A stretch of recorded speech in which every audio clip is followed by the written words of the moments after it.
我是青丘白凤九，四海八荒唯一一只九尾红狐，今年73600岁，依然是个青少年的狐狸。我在等一个人。1700年前，东荒的碧海苍陵上，东华子府少阳君大战妖尊渺落，为封印妙意会明镜而魂飞魄散。他就是我等的人。这些年，我将府邸从东荒的狐狸洞搬到了碧海苍陵。家中长辈见我如此痴心不悔，便也没有阻拦，只是有时会来碧海苍陵陪我，偶尔委婉地劝我不要太死心眼。每次我要么打马虎眼，要么一本正经地再次表明心迹，他们则总是叹气。日子越久，这叹息就越沉。除了亲人之外，友人们也经常会来这处看我。程昱和三殿下连宋已经重修旧好，小燕又夺走了聂出银的火吃髓，放进了姬恒体内，已经不那么痛苦了。司命没了顶头上司，暂时到掌管凡人陆运的紫瞳神君坐下去了。仲隐殿下来过2次，他脸色不大好，说是因为七魔军逐渐没落，他只得一人挑起整个魔族的担子，甚是劳神。折颜和墨渊上神也来过几次，他们使了追魂术，依旧探不到帝君的一丝元神。折颜大约也是不愿再打击我，只说了句且听天由命。墨渊上神作为魂飞魄散方面的过来人，倒是安慰了我几句，说要乐观些，以东华的能耐和性格，他定是能回来的。其实我就是这么想的，左不过一个等字。说实话，我已经做好了等上个几万年甚至10几万年的准备。然而就在他睡了1700年后的一个早上，他竟很自然地睁开了眼睛，就像只是很平常的睡了一晚醒来那样。白檀香烟袅袅升腾，不是13天太晨宫，而是碧海苍陵华泽上的那间别院。自从帝君沉睡于此，凤九便叫司命从天宫拿来了他惯用的白檀香，燃在此处。一日，仲隐来拜访凤九，殿下近来可还忙碌？凤九见仲隐面色好了些，如今好多了。仲隐说道：今日我听闻魔族有一种帮助拼凑元神的上古术法，我想着或许会对帝君有些帮助，便研习了一番，女君可否让我试一试？凤九很是惊喜，转而又心生疑问。凤九这些年也修习了不少术法，从没听过有如此功效的，这样的术法会不会对殿下有所损伤？女君多虑了，这一术法只能起到一些辅助作用，最根本的还是取决于当事人修补自身元神的程度，所以用起来并无甚坏处。那就劳烦殿下一事了。仲隐浅浅一笑，他以此乃魔族秘术为由，让凤九在门外守着，自己单独留在安置着帝君的仙身的内室里。他翻手唤出一颗丹药，用法术将它直接推入帝君的心口，接着屏息凝神，以法力将丹药融于帝君心间。总共不出一盏茶的功夫，便大功告成了。10里桃林，树下的白玉石几边坐着3个风姿卓然的男人，一个身穿鹰粉长衫，潇洒恣意；一个身着墨色束腰锦服，板正威严；还有一个一袭白衣清扬，安静成名。你打算瞒着小九？折颜看了看仲隐，是，还请上神帮忙。折颜与旁边的墨渊交换了一个眼神。折颜说：既然这是你的意愿，那我们不说就是了。只不过你的身体……仲隐并无大碍。仲隐起身微微拱手，打扰了2位手谈的兴致，仲隐甚是抱歉，先告辞了。殿下请。话音刚落，只见仲隐化成白雾遁去了。折颜颇为感叹，真是天意呀。对了，那3生石？墨渊摇头，开口说道：我去查看过，帝君只以心头血喂了200年，大约是还不够。也不知是怎么了，白家这2个女娃情路一个比一个坎坷。对了，你似乎早就知道仲隐会取自己的血来帮帝君重塑元神。帝君刚沉睡不久时，我去找过仲隐，他很后悔中邪蛊。其实一切都是因我而起的，如果当年罢了。既然他的血有如此功效，那邵婉……折颜看了看墨渊，轩辕剑乃是上古神兵，被他穿了心，又过去了这么久，怕是他也无能为力吧。不然邵婉是他唯一的亲人，他怎会不救？墨轩神色悲凉，看来他已经不恨了。折颜顿了顿，继续说道：你也该看开些了。无妨，19万年我已经习惯了。碧海苍陵，天空如洗。今天不是什么特殊的日子，可这天色却尤其好。凤九从没见过这样的晴天，阳光柔和却明媚，祥云朵朵飘来，久久不散。不一会，一大群的五彩鸟振翅飞来，盘桓在碧海苍岭上方，似是在欢唱，在庆贺。大地上的万物无不洋溢着勃勃生机，天地间一切都笼罩在祥瑞的光彩中。凤九心想，这一定又是哪个神仙生娃了，这个娃娃还不简单，当初太子夜华降生时才有72只五彩鸟绕梁，这家伙来了一群，怎么也有个110来只了。真是活得久了，什么都能见着，不知道帝君见没见过这样的天象。这五彩鸟真好看，要是帝君也没看看就好了。凤九不禁伤感，他呆呆地看了会天空，便敛回神思，欲回屋去将这天象讲给帝君听。甫一转身，他看到一个披着紫色长袍，银发如瀑倾泻，皮肤白皙清透，五官如玉雕成的俊美男子站在门边，静静地望着他，眼中情深似海，汹涌翻腾。他嘴角扬着浅浅的笑，声音有些低沉沙哑，却是这世上最好听的。九儿，我回来了。碧海苍岭，华泽之上，云海之下，紫衣银发的男子拥着红衣墨发的少女。少女头脑一片空白，以为自己在做梦，又希望不是在做梦。帝君，他在他怀里轻声的试探性地说着。九儿，他一轻轻地回他，同时把他抱得更紧。帝君，你告诉我，我是不是在做梦？向来只要他说的，他就信。如果真是做梦，梦里的他应该也不会骗他的。他笑了笑，不是梦。他将他微微放开，一手握住他的小手，将他贴在自己胸口，低头看着他。九儿，我回来了。他的手触及到他的胸口，只觉温温热热，里面的一颗心沉稳有力地搏动着。他激动地流下了泪水，一下子又扑到他怀里，小脸埋进他胸口，小脑袋一下下地蹭着。他被他的样子逗笑了，抬手轻轻摩挲着他的后脑勺，柔声问道：九儿，我睡了多久？他没抬头，1700年。他心里一阵抽痛。这沉睡的日子里，他4分5裂的元神一直留在妙意慧明镜中。他感觉不到时间的流逝，只能拼尽全力，一刻不曾停歇地修补着自己的元神，生怕让他的小狐狸等得太久。可他终究还是等了这么久。他一定很寂寞，很害怕吧？小狐狸，别怕，从现在起，我一定不再让你等，不让你受任何一点委屈。他深深吸气，低头轻声问他：九儿可喜欢这碧海苍岭？他抬起脸来点点头，这座小院子是你以前住过的吧？不错。九儿若喜欢，以后我们便住在这里。好。他笑眼弯弯的。他看着如此娇艳可人的他，一时情难自禁，栖身低头吻住了他粉嫩的小嘴。他的唇软软的，甜甜的，他肆意的吸吮舔舐着，捕捉着他的味道，那是他在黑暗中一直想念的味道。他被他突然的吻惊得微微愣了片刻，随即他闭上眼睛配合着他，全心的感受这属于他那不再是冰冷的，而是温热的气息。他的舌凉凉滑滑的，灵活地流连于他的唇齿间，温柔却又带着些霸道。不知过了多久，他见他有些气短，才与他的唇分开，又将他揽进怀里，抬手轻柔地抚着他的背，帮他顺气。他脸颊泛着绯红，声音软软糯糯：帝君，你刚刚醒来，可感觉身子有什么不妥？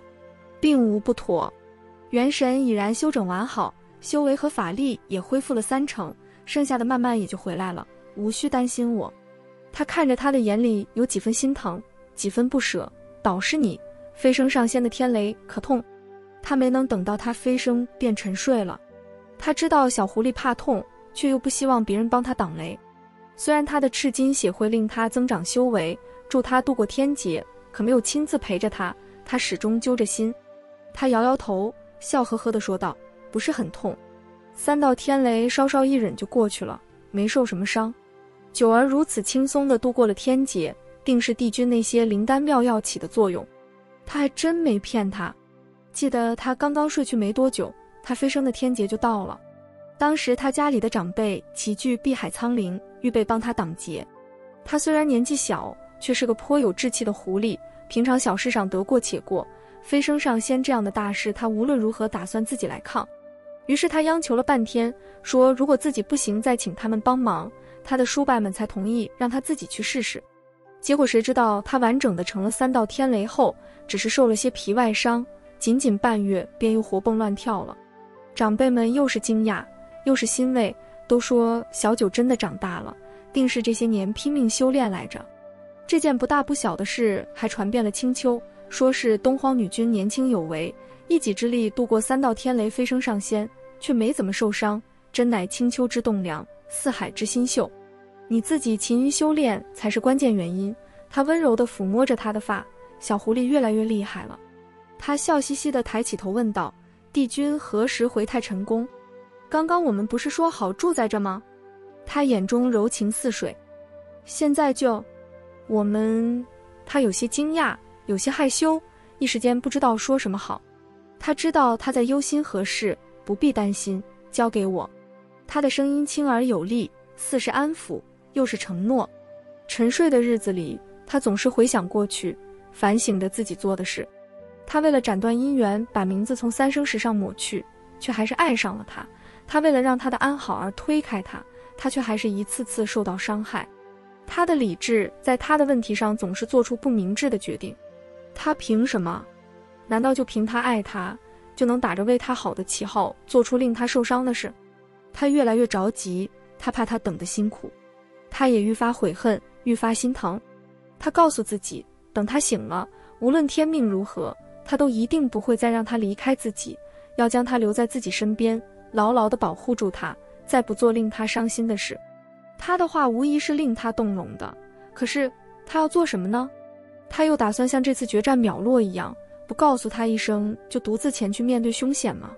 他本以为自己很豁达，他说过与他生死相随，活不成大不了一起死。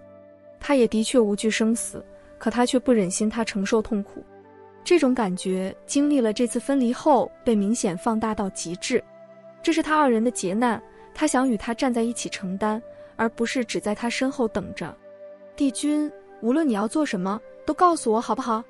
我不是不想好好等着你，我只是有些害怕你一个人难过。他望着他的眼里蒙上水雾，良久后，他略有些哽咽地说：好，那我们说好了。说好了。诛仙台3生石旁立着2个身影，其中紫衣银发的男子抬手一挥，3生石上即浮现出一排排成对的名字。帝君向凤九坦白了自己要以心头血祭3生石之事。凤九落下泪来，抱住了他，良久未语。最后他执意要同他一起来，他也不愿他一人担惊受怕的等着，便答应了。3生石上一双双金字，却唯独没有他的名字。他双眼透着坚决，丝毫没有迟疑地以法力剜进自己心头，取出了一滴血来。他身旁的红衣女子两眼通红，忍不住抓紧了他的衣袖。他稍稍顿了顿，侧过头对他温柔一笑：别怕。而后凝聚仙力，将悬在手掌之上的血滴融入了那块承载着大千世界万万因缘的石头中。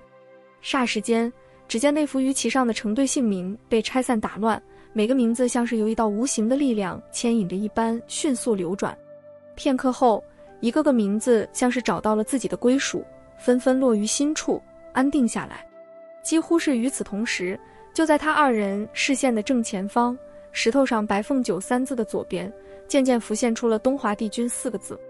未等他们反应过来，只听耳边雷声低吼，抬头看才见那天边云霞已被汹涌翻滚的乌云驱赶无踪。他立即一个掌风将他推送至石阶之下，又甩出了一个透着莹莹白光的仙罩，将他护在其中。堪堪做完这一系列动作，一道9天雷火直直打在了他身上。因他没来得及用法力护住心脉，被这雷劈的喷出一口赤金之血。他很快回过神来，一边拼命地拍打着仙罩，一边朝台阶之上的紫色身影不停地哭喊着：东华，不要，放我出去！乌云肆意翻涌，天雷滚滚怒吼，诛仙台上狂风大作，3生石判天罚不断落下。以太子夜华、太子妃白浅，还有东华帝君的忘年交连3殿下为首的9天神仙闻风赶来，连同避世与10里桃林的折颜上神和一向不爱凑热闹的战神墨渊也来了。众仙们大多只知白凤九苦练帝君，帝君沉睡时一直守在他身边，却不知眼前景象是为何故。直到300年后，帝君恢复了法力，与凤九大婚之际，在天宫八卦全书司命的宣传下，当然是帝君默许的，四海八荒才皆知是东华子府少阳君曾于三生石上无名，为了与心爱之人青丘女君白凤九永世厮守，才逆天改命招致天罚降身。世人皆叹帝君女君情深似海，终成眷属。虽然群众不清楚，可在场的与当事人有着紧密关系的几位神仙一看便知是怎么回事。白浅一眼就看到了在仙罩中死命挣扎的凤九，连忙上前劝说道：“小九，你别急，帝君正以法力护着自己，你这样哭闹岂不是会分了他的心？”凤九赶紧压下了声音，隔着仙罩扑到姑姑面前，急切地哀求道：“姑姑，快给我把这仙障破开，我要出去。”没等白浅说话，一旁的墨渊走过去，沉声说：“这是帝君的天罡罩，除了他自己，没人能打开。”众位神仙纷纷叹息。凤九双眼空洞，下意识地摇着头，继而立刻收回神思，又转向台上那紫衣神尊的方向。他眼看着他被一道道不间断的天雷打得没有招架之力，紫色的长袍已被血染得发黑，他脸色惨白，却支撑着直直地站着，决绝的身影浸透着霸气和坚毅不屈。他看到他似乎还在对他微笑，他心痛得无以复加，双手紧紧攥着，就连指甲已然刺入掌心都浑然不觉。他垂心泣血地冲他喊着：“东华，东华，放我出去，求你了。”他胸中的悲痛挤压翻滚，一个没忍住，呕出一口血来，昏了过去。高处的帝君看着凤九吐血倒下，心下一阵撕心裂肺的疼痛，竟更甚于这天罚之痛。他立刻乱了心神，护体的仙力没有聚稳，生生用身子扛了最后2道雷罚。待749道天雷一一降完，东华帝君又喷出一口血，他没顾得上一身的撕裂剧痛和翻腾于心口的气息，立即踉跄着朝台下的凤九而去。折颜、墨渊和连宋赶忙上前扶住他，他费力地抬手一挥，撤去了罩在凤九之外的天罡罩，在众目睽睽之下，硬撑着一步步走到他身边，跪坐下去，轻轻将他抱起来，探了探他的脉象，发现他气质郁结，十分虚弱。他紧紧地把他拥进怀里，未等众人反应，便化作白雾，带着他遁去了。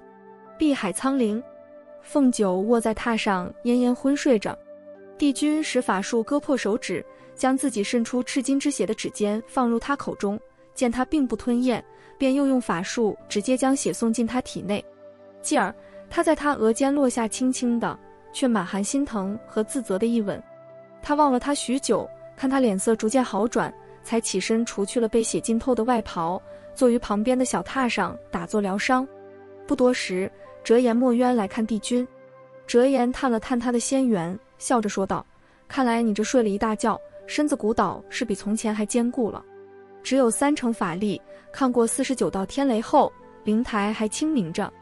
即便如此，帝君如今法力尽失，修为也不剩多少，看来须得费些时日才能恢复了。”墨渊没什么表情，没想到帝君刚刚醒来，这3生石上就有了名字，这天罚来的让人措手不及。的确，帝君没想到他沉睡了1700年后，才一滴血就让自己的名字出现在了3生石上。他挨雷劈时仔细回想了元始天尊关于3生石的那番话，经历3世纠缠，最终得成善果的2人才会在那石头上面凑成一对。先前他与他只有2世缘，莫不是因他散尽修为羽化重生后，才迎来了他2人之间的第3世？而且多了一个名字，原先的姻缘就被打乱，他的名字一出现就与凤九的结成一双，这不就说明他与他本就是天定的良缘吗？加上了本帝君的名字，其他人姻缘即被打破。待我恢复法力，便去亲自弥补。帝君沉声说道。折颜、墨渊皆叹了口气。小九他……折颜看了一眼睡着的凤九，上前去把了他的脉，立即察觉帝君刚给他喂过自己的血，但他没说什么，只是又看向帝君，没什么大碍了。